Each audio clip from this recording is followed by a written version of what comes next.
2023 cost of living around Portland, Oregon. Costs are going up everywhere. Portland's no different. I'm going to cover some stats with you, some national stats as Portland relates to the rest of the country. I'm going to share with you some personal bills of mine so you can actually see some real bills, not just like data and stuff that you can look up online. And I'll share some anecdotes with you too. So by the end of this video, I want you to have a much better feel for what the cost of living in Portland is in 2023. All that starts now.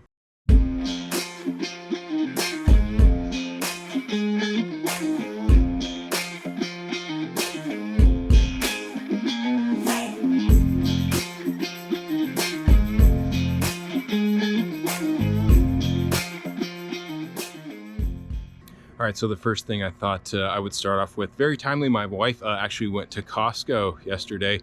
When I was a kid, I remember it felt like you could just fill up an entire shopping cart, about as much as you could possibly fit in there, for maybe about $150 or so.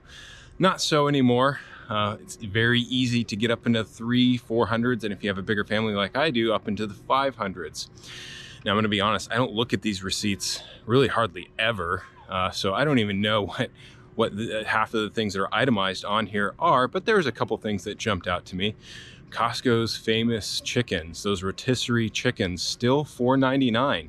They've held strong all this time. I think they have like a pledge for their hot food, like their hot dogs, sort of known for the hot dogs, never raising the price. I think they're like $1.50. Maybe they have the same kind of pledge with those rotisserie chickens. So still $5 for rotisserie chicken. Another thing that jumped out to me here, 14 Hands, local winemaker up in Washington, actually, $6.99. Now, we probably have some fairly inexpensive wine given all the winemakers that we have here in the Willamette Valley, at least maybe compared to the rest of the country. But that is actually I had to ask my wife, was that on sale? She said no. Normally, I think at the grocery store, those bottles are closer to like $10 online. Actually, if you buy it directly through them, I checked before I came out here, $15. If you order a 2020 bottle of 14 Hands Hot to Trot blend. I think for the most part, if you have, if you like maybe good wine, decent wine, if you have some sort of developed palate, in other words, if you're not just drinking wine to drink wine, you can usually get a good bottle of wine in the grocery store in Oregon for $10, $12, maybe low teens, something like that. So that's pretty typical. I would imagine it's maybe a little bit less than what people might be paying across the country. You let me know in the comments what you typically pay for a bottle of wine. Next bill, PGE, Portland General Electric. Most recent bill was $175. That's for a slightly larger home. Probably average is going to be closer to about 2/3 of that cost.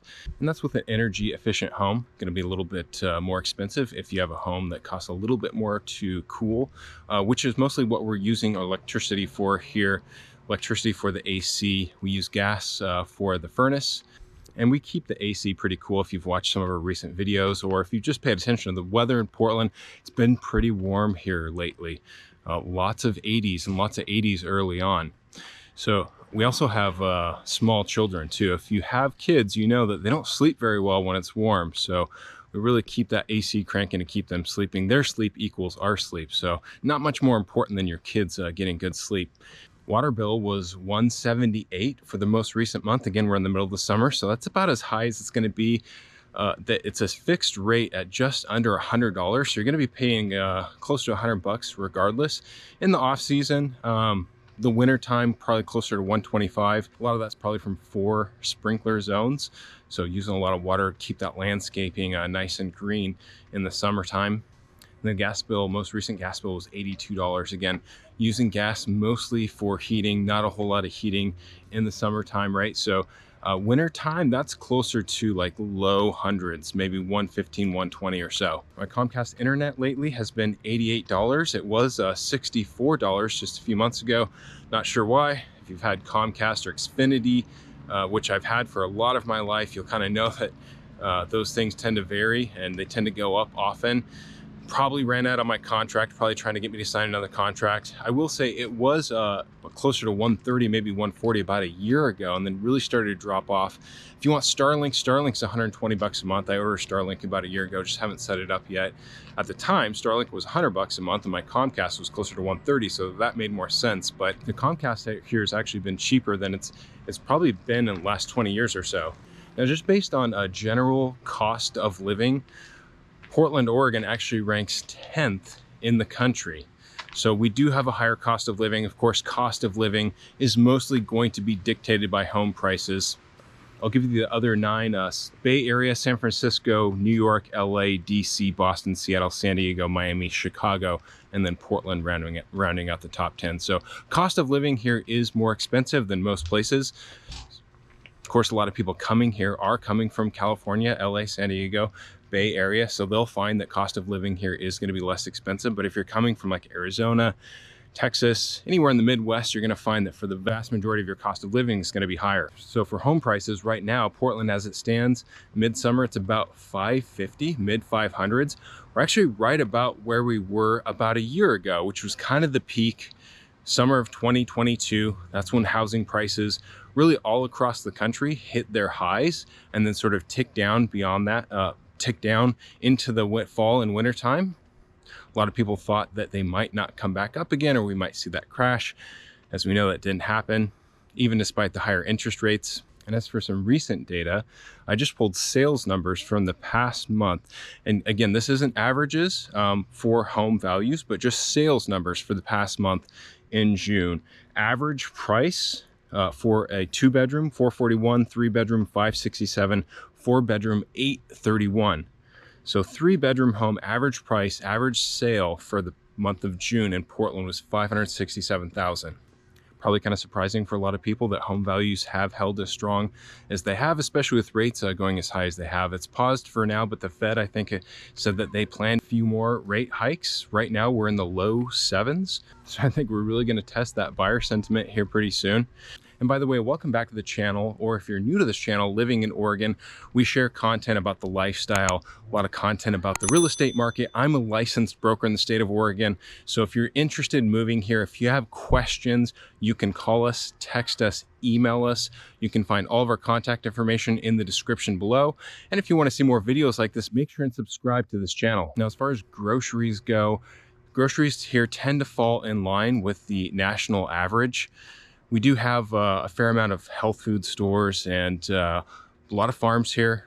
We have the coast, of course, with fresh seafood. So I would think that for the most part, if you compare us to a lot of other places throughout the country, especially like maybe the Midwest, where seafood's probably going to be a lot more expensive, on average, Portland might be, or Oregon might be a little bit more expensive, but looking at the data, they fall kind of right in line with the national average. As far as transportation goes, public transportation, also kind of in line with national average. Private transportation, not so much. Gas prices here are very high. As it stands right now, we're ranked 4th in the country for gas prices. First would be California, followed by Hawaii, our neighbors to the north, Washington, and then Oregon in 4th. Gas prices, when I checked today, on average about $4.60 to $4.70.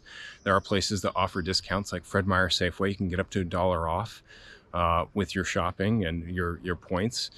Costco was $4.50. Safeway does limit you to 25 gallons if you do get $1 off. I know that because I have a much larger tank than that. So tend to lean towards Fred Meyer if I'm using some points for gas. So here in Oregon, we have a lot more taxes on gas. You probably know this, but we're one of the very few states, I think maybe just one of 2 states where we're not supposed to pump our own gas. There's an attendant that will actually pump the gas for you. So that's going to add to the cost as well. According to Numbeo, the average food prices for Portland in the last 3 years have gone up about 22%. The national average is 15%. I know I've definitely felt the food prices. That's probably the 2 things that you probably notice the most, gas prices and food prices. When gas is around $5 and you have a larger tank, you're gonna break $200, which I hadn't ever done that before in my lifetime up until recently. Some other things probably contributing to higher food prices in Portland is those gas prices. more popularity in organic and sort of farm to table. So there's a higher demand for that type of food. So that's probably another reason why too, Portland food prices are probably higher than some of the other places in the country. And if you've been following inflation, the CPI, Consumer Price Index, rose 0.2% last month.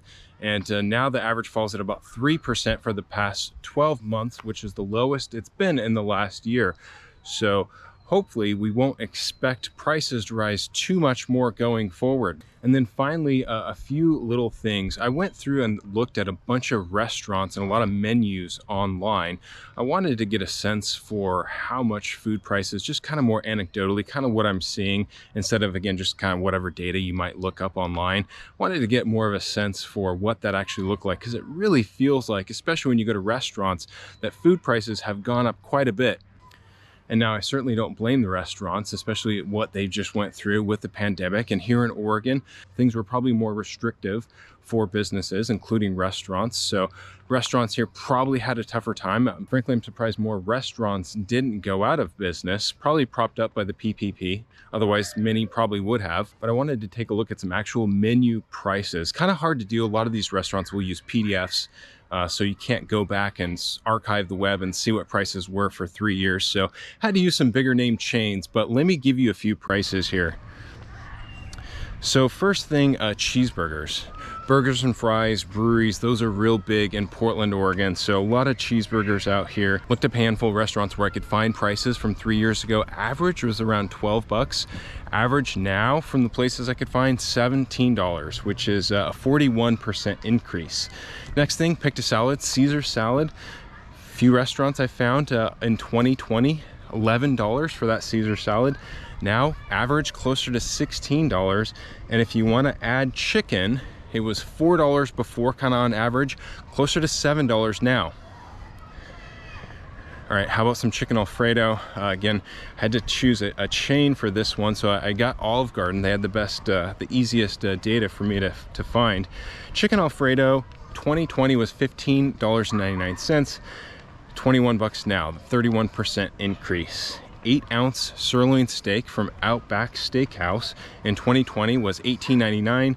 Now it's $23.99, a 26% increase. It's hard to find prices with beers on tap, so I couldn't do that, but I found, took McMenamins, which is a local brewer. If you don't know who McMenamins is, they've got a ton of incredible, unique properties all throughout Oregon and a few places in Washington. Definitely check them out if you never have. Also have some really great beer. Ruby is one of my favorite beers, has been for a long time. A can of Ruby was $3.25 in 2020. It's only $3.50 now, so not a big price increase there. I know a pint there is about $7 now, and if I'm remembering right, it's probably closer to $5 in 2020. And then finally, how about some ice cream, Salt and Straw? We have a very, very popular, newer, haven't been around for too long, ice cream place that is known for their really unique flavors. If you're in LA, you might have heard Salt and Straw. I think they added a location in LA maybe 2 or 3 years ago. I used to get a pint from Salt and Straw. I think the first time I went there, it was about $6. Last time I went there, which it has been a while, $11.50. Great ice cream, definitely worth trying.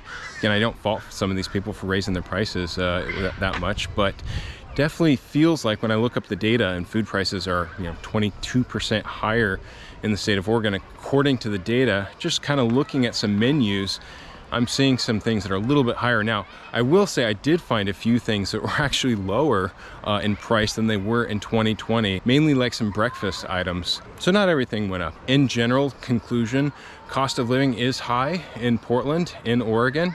Probably going to be higher than a lot of places that you're used to or that you're coming from, unless you're coming from California, of course, which so many of you are. Talk to you guys just about every day.